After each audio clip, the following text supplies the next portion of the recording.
And something to talk about. Yeah, not a lot in our neck of the woods. Off to the east, looks like close to I-80, further east of Des Moines. You're going to deal with some of those light showers possible. But let's zoom out. This is the system. It's headed our way. It's just going to take a little bit of time to get over here. And we'll be talking about more of those rainfall accumulations here in just a moment. But let's talk about when we are expecting the rain to move in. Hour by hour now on the screen. Clouds are going to really thicken up throughout the day. Some sunshine further north. But as we get to around the noon hour, we're starting to see those light sprinkles pop up south of I-80, dealing with more of those showers as well, especially as we get to around 4 and 5 o'clock. I'm expecting more of those widespread showers along and south of I-80 by 5. And then once we get into this afternoon, later afternoon, evening, and overnight tonight, we're really starting to see that more widespread south of I-80 and also east of I-35. That's where we're going to see the majority of this rainfall as well.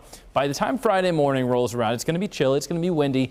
As far as snow, it's going to be a very, very weak chance of that even coming down and hitting the ground because it's just going to be entirely too warm. No chance for it to accumulate because the ground temperatures are far too warm. But we could see some flakes mixed in with the rain west of I-35. As we go through around noon and beyond Friday, the rain tapers off and we'll just be looking at cloud cover thinning out and moving out as we go into Friday night into Saturday morning. It's going to be a chilly start Saturday, but we are going to have the sunshine for this upcoming weekend.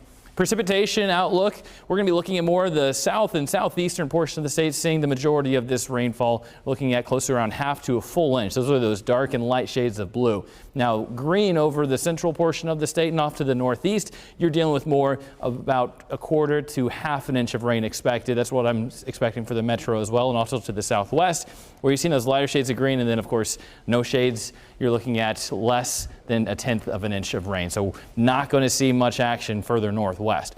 Mostly cloudy for today. Afternoon rain chances, highs in the mid-50s. We're still above average. Just going to be cooler than we had yesterday. And as we get into tonight, low 40s, above freezing. Not expecting ice to form, so your morning drive just going to be wet. As we go through 8-day forecast, sunshine on Saturday and for Sunday, and even a nice day on Sunday, even though we lose an hour. Then as we get into next week, highs back near 70 degrees Monday and Tuesday.